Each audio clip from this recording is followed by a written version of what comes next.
welcome back to another video, and if you're here for the very first time, you're really welcome. I'm Jane, my husband Mike is behind the camera. We're British, early retirees, we've got no debt, we've paid off the mortgage, and we live a thrifty, frugal and money-saving life here in Brittany in northwest France. And every Friday we bring you something food related. Now this Friday I'm going to share with you another stock checking and meal planning videos. I know every time that we put these out, some of you find them really useful or informative or helpful. Now there are different ways that some people shop then meal plan. Some people meal plan then shop, and some of us, you included, me included, many of us, we shop the sales. So we don't have anything in our freezer that we paid full price for. And in my stock check of my little freezer, and it's a very small freezer compared to a lot of freezers, there were over 60 meals worth in there. And I'm going to share with you how I take the stock check and then turn that into meal ideas, and how we do this in a very flexible way. We don't plan our meal plan for weeks and weeks and weeks ahead. We plan it roughly to use up what we've got that we bought in the sales. And I'll show you how I'll take that from the meal plan and just basically turn it into many ideas that we can eat from. Now, we don't eat meat or fish every day. We have a few meat-free meals every week, usually minimum of 2, but on average 3 meat-free meals a week. So those are in the planning as well. We really hope that you find this video useful or informative, or it helps you in any way. And if you do, go on, hit that thumbs up button. And if you're not a subscriber, make sure that you hit the subscribing bell thingy and the little notification bell so you don't miss our videos. Let's get into the video. It's time for me to do my freezer stock check. Let's get on with it.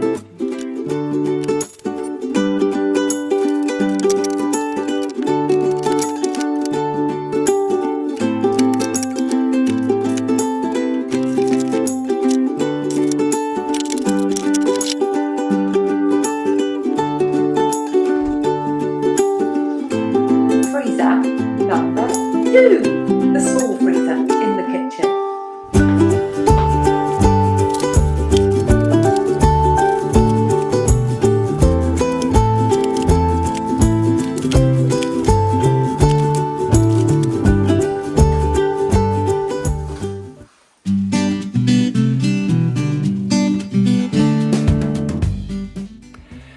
What you're going to see first of all is the actual inventory of what I've got in my big freezer and in my little freezer, and you're going to see a number next to each item which will equate to the amount of meals that I can get out of that. Let's have a look at what I've got in my freezer.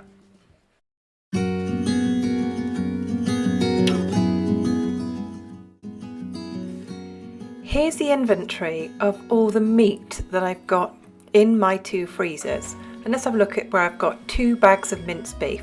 That's about 160 grams of beef there. And I know that I can get 8 meals out of all of those. The 1 pack of 750 grams of minced beef, I know I can get 2 meals out of that. So for example, the 750 grams of minced beef might make 1 large-ish cottage pie that we would eat for 2 main meals. So there's the 2 meals for you. If you want to press pause and have a look at what's there and how I've numbered that, feel free. If not, let's go on to the next.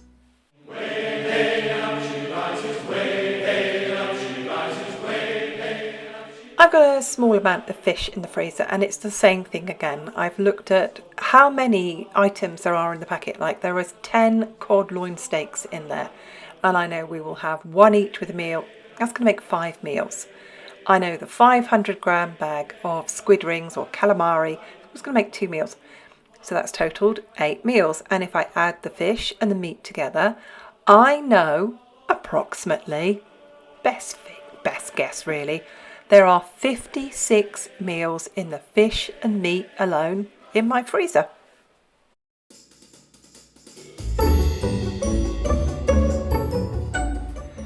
I think it's important for me to share with you the minor items like the half-open bags of vegetables or the bags of fruit. There's only a quarter of a bag of fruit in each of it, because it's so important to do these stock checks, to rifle through those freezer drawers and think to yourself, I need to use these up. I mean, for example, I keep the celery tops, I keep the leek tops to use in soup and stock. I will often really finely chop them, and if I'm going to make any kind of a sofrito in any way to add to anything at all, it's just really useful to have this. And knowing now, after I did that, I used the sliced peppers straight away in the quiche that I made for dinner today. Now that bag is open, I've moved it to my small freezer, it's on my mind to use it up. Let's get on to the next one.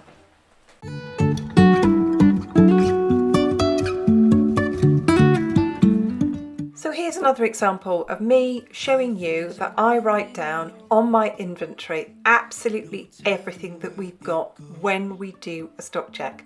A lot of it is just cutting and pasting from things that I've done before or things that we have before, for example, packets of salt. But it's important for you to see that I write everything down, and you know, we've got a tub of ice cream, a couple of packets of crepes, 2 small packs of butter and a packet of gnocchi as well. So, and there's a loaf of bread in there as well. So that's in my freezer, so I'll make sure that we're going to use it and we don't forget that it's there.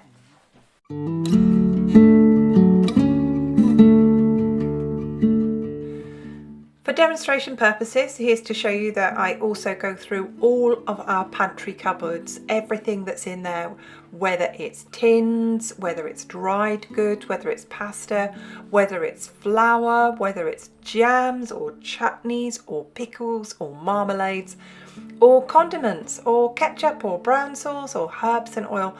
I've gone through all of that, and lots of those items there, those pantry items, are things that I'm adding into my meal planning. And let's take at those meal planning ideas next.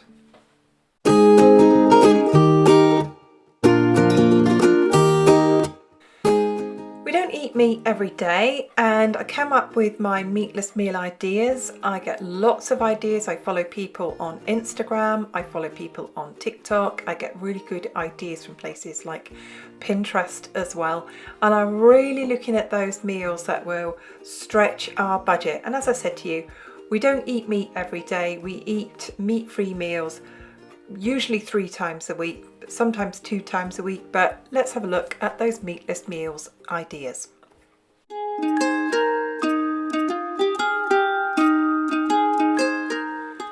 Now, I'm not going to read the whole list to you. If you want to see everything that's on the list, you can just pause it and have a look at it.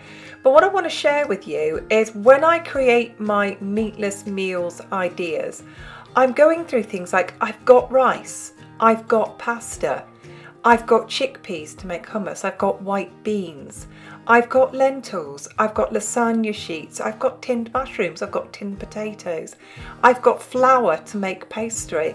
I'm always going to have tins of baked beans. I'm always going to have pasta sauce like the Provençal vegetable sauces that I buy, which are hardly any more than a tin of tomatoes, and I've got tins of tomatoes. So by showing that to you, I'm basically showing you the loose ideas. So I'm talking about a very simple way of planning. It's not we're definitely going to eat these things. These are meals that we can eat because I've got the ingredients either in my pantry or in my freezer, or they're tinned goods, or they're vegetables that I buy on a regular basis. For example, potatoes. So there we go. I come up with these ideas, and these are just meals, the meatless meals that we like. Let's go on to the next.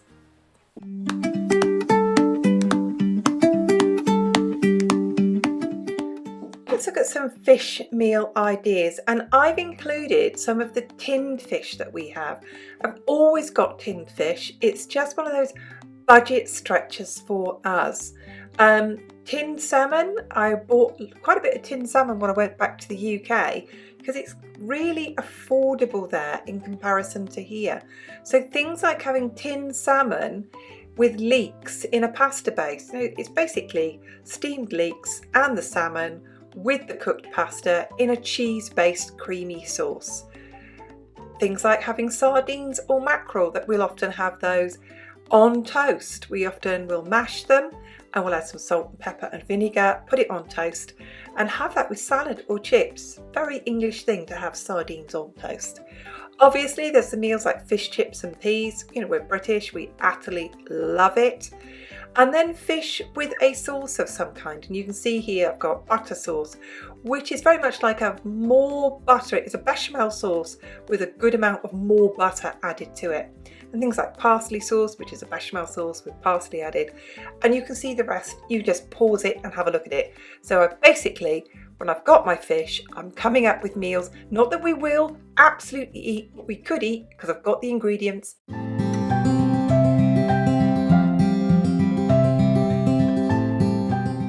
The next set of ideas is the chicken ideas. I've got 6 pairs of chicken breasts in there. So, you know, I'm just coming up with all the ideas of things that we like that we could eat with that. So, you know, if you want to see the list in detail, again, just pause it, have a look at it. These are some real family favourites in our house.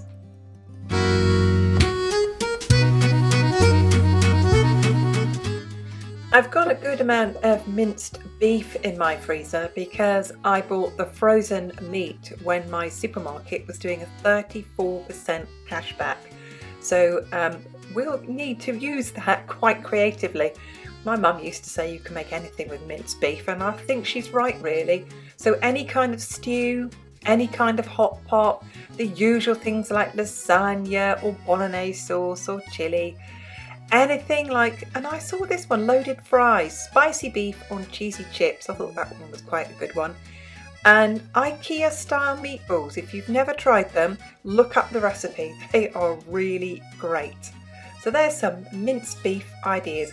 Just pause it if you want to see the entire list.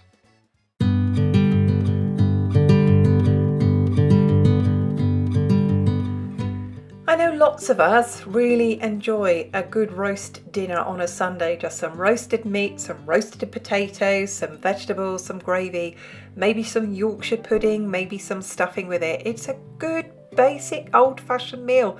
Don't knock it. Now I've got 2 legs of lamb in the freezer, and each one will make meals for the 2 of us for 3 days, or 1 leg of lamb would feed a hungry family of 6. And I would roast it on one day, serve up a roast dinner, we'd eat it on the Sunday, I'd plate it up for the Monday and we'd have the same again and I'd reheat it, and then I would put a portion of the meat, enough for the pair of us, in a little tub and stick that in the freezer, and that is something that I can add to other dishes at another time. And you can see here the other examples that I've got of roast as well, including the alternative Sunday roast of maybe having something like steak and chips, because I've got 1 portion left in there of sirloin steak that again I bought when it was heavily discounted.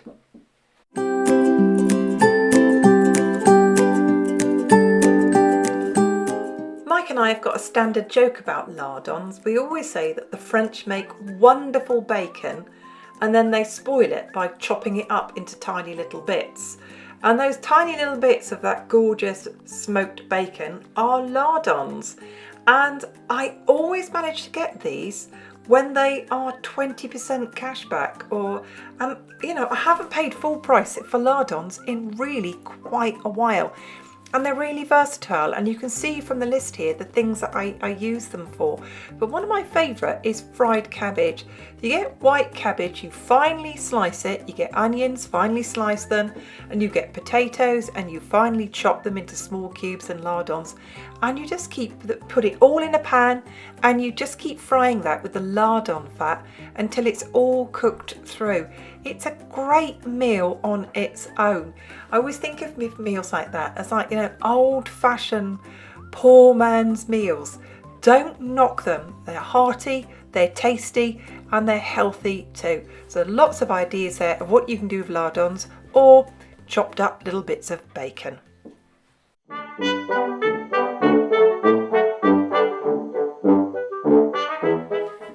I've been buying sausages and sausage meat again when they've been on absolutely super deals. I got sausages when they were in Lidl on sale and really affordable, and I got their sausage meat that the French use for stuffing vegetables like pepper or tomatoes. But it's really versatile to take sausages, take the sausages out of the skin and turn them into balls, and you've got meatballs. And there's a fantastic English recipe, and it's called traditional English faggots. The word faggot coming from the collective noun of a bundle of. You have a faggot of sticks in the UK, and a faggot is traditionally, it's all organ meat. It's heart, it's liver, it's lungs. But faggots these days are pork meat or sausage meat, mixed with breadcrumbs, mixed with very finely chopped fried onions and very, very finely chopped liver, formed into a meatball, roasted in the oven, and then you make an onion gravy by chopping up as many onions as you can possibly get your hands on, and you fry them down very gently and caramelize them by cooking them down in a mixture of a little bit of olive oil and butter, and then you make the gravy. You pour that over those traditional English faggots and continue to cook them. I know lots of people, it's a matter of taste, they don't like organ meat, but it's some of the really is the best, healthiest meat. And don't knock sausages. They are very versatile. You can do many things with them. Pause the list and have a look at all the things that we can do with a sausage.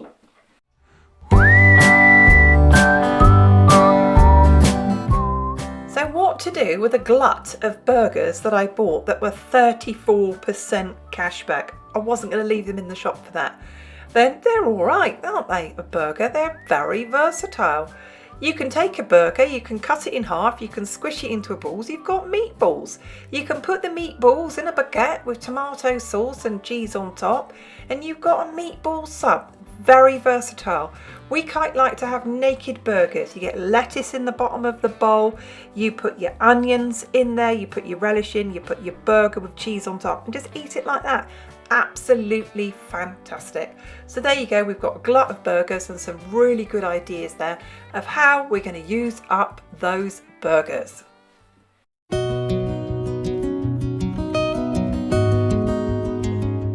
Well, I hope you found that interesting, or I hope that you found that useful.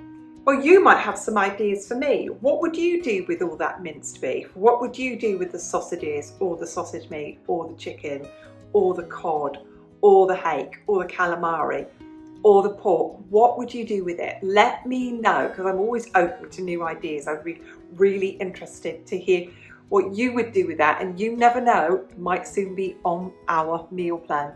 Thanks again for watching. Thank you to everyone who hits the like button. Thank you massively to everyone who takes the time and makes the effort to leave a comment, and we read every single one of them. We'll see you again soon.